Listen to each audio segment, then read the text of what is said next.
I believe in Saturday morning breakfast with my dad. I believe in breakfast because of the Saturday morning tradition I have with my father. I would tag along to an early church service with him on Saturday mornings and almost always get rewarded with a nice breakfast out. As a kid, I really only went for the Grand Slam breakfast at Denny's. However, since I've gotten older and work and school have made it harder to make time to talk with my dad, those hours of reading comics while he glanced at the newspaper, ate pancakes, eggs, and bacon, and planned out an adventure for that day have become invaluable. There is always plenty of laughter, advice, and long talks when you grow up in a family of 9. However, finding time to talk one-on-one with my father without a sibling screaming over me was always a little hard.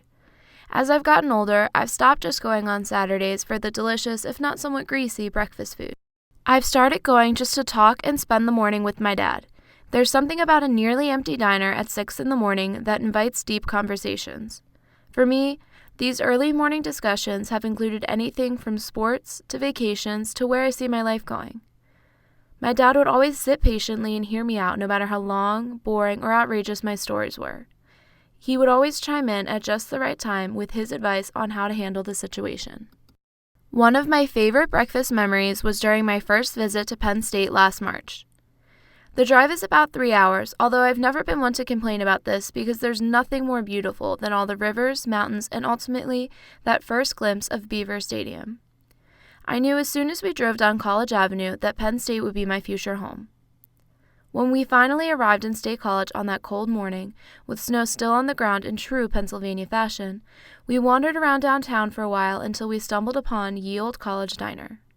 We eventually sat down and ordered a hot, messy plate of grilled stickies.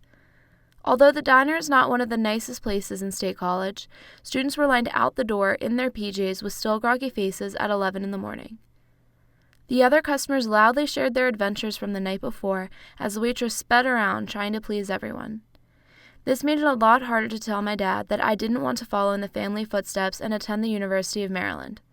Just like always, he gave me his full support. He made my first breakfast and visit at Penn State as meaningful as it was. There isn't really anything special about a bagel or the nutritional value of starting your day off right.